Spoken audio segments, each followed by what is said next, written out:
onde havia outra igreja, antes desta, que eles chamavam uma igreja velha. E esse sítio, onde eu hoje, se chama Igreja Velha. E depois, os de Palma queriam a pia para eles. E os Alfeu também queriam a pia para eles. E então eles decidiram, com 3 juntas de bois, a puxar a pia. Mas a pia não se mexia. E para o lado que os bois ficassem virados, era para quem ficava a pia. E então deixaram os bois sozinhos e eles viraram para o rio.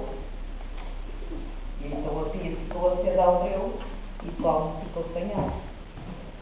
E depois, para trazer para aqui para o lado, uma junta de bois trouxe ali em cima de uma zorra, a arrastar pelo chão, a zorra no chão, e depois a puxar de uma vez e a pia em cima da zorra. E é que puseram ali no ar. Depois havia, a pia chovia, alguém deitava água e a pia tinha água. E começaram a dizer que aquela água era milagrosa.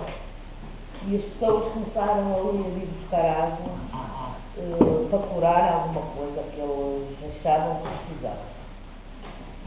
Só que um dia vieram, e os senhores não eram da freguesia, e a pia estava seca. E passou uma velhinha, diz que era a tia Teresa mesmo, e eles disseram que a pia estava seca. E ela disse: olha, a pia só tem água quando a maré sobe, que subia com a maré do mar e que descia quando a maré entrava para dentro do mar, a água desaparecia da pia. E mandou-lhes dar uma volta. E eles foram dar uma volta e a tia Teresa foi a casa e trouxe um cântaro de água e deitou na pia. E então, quando os visitantes chegaram, a pia já tinha água, a camareira já tinha subido, mas a água tinha sido lá deitada.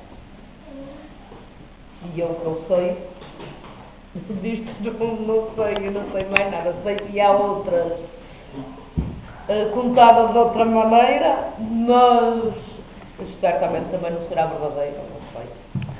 Palmas para a Dona Gracinda. Obrigada.